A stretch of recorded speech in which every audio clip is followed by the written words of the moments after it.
ગુજરાતના આદિવાસીઓ આવી અનોખી રીતે કરે છે દિવાસાની ઉજવણી. જાણીને તમને આશ્ચર્ય થશે.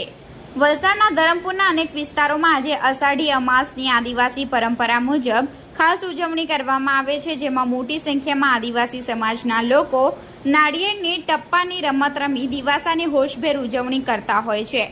આદિવાસીઓ નાળિયેર ટપ્પાની રમત રમે છે. ખાસ દિવાસાના દિવસે રમાતી આ રમતમાં ધરમપુરના હજારોની સંખ્યામાં નાળિયેર વેચાતા હોય છે. દિવાસાના તહેવાર અંગે સ્થાનિક લોકોનું કહેવું છે કે ધરમપુરમાં રાજાશાહી વખતથી આ રમત રમાય છે, જેમાં આદિવાસી લોકો બજારના મુખ્ય એવા સમડી ચોક, આસુરા વાવ પાસે, હાથીખાના ખારવેલ સ્કૂલ પાસે એકઠા થઈ નાળિયેરની લારીઓ પરથી નાળિયેર ખરીદી કરી એકબીજા સાથે નાળિયેરને અથડાવી નાળિયેર ફોડે છે, જેમાં જેનું નાળિયેર ફૂટી જાય તેણે પોતાનું નાળિયેર સામેવાળાને આપી દેવાનું હોય છે. આ વખતે પણ ધરમપુરના સમડી ચોક, આસુરા વાવ, ખારવેલ સ્કૂલ પાસે વરસતા વરસાદમાં લોકોએ ઉત્સાહભેર નાળિયેર ટપ્પાની રમત રમી દિવાસાની ઉજવણી કરી હતી. ટપ્પા દાવની રમત દિવાસાના દિવસે રમાતી હોય છે, જે રમત રમવા અંતરિયાળ વિસ્તારના લોકો દૂર દૂરથી આવે છે.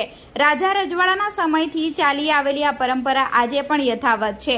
ટપ્પા દાવ રમવા નાળિયેર અથડાવી નાળિયેર ફોડે છે, જેમાં જેનું નાળિયેર ફૂટે એણે સામેવાળાને આપી દેવાનું હોય છે, જે બાદ જીતનાર પાસે ભેગા થયેલા નાળિયેરની લોકો ખરીદી કરતા હોય છે અને ઘરે જઈ વાનગી બનાવતા હોય છે. વાનગીઓમાં ખાસ કરીને કોપરાની ચટણી બનાવે, કોપરા પાક, મીઠાઈ બનાવવામાં આવે છે અને ઘરમાં પરિવાર સાથે તહેવારની ઉજવણી કરવામાં આવે છે.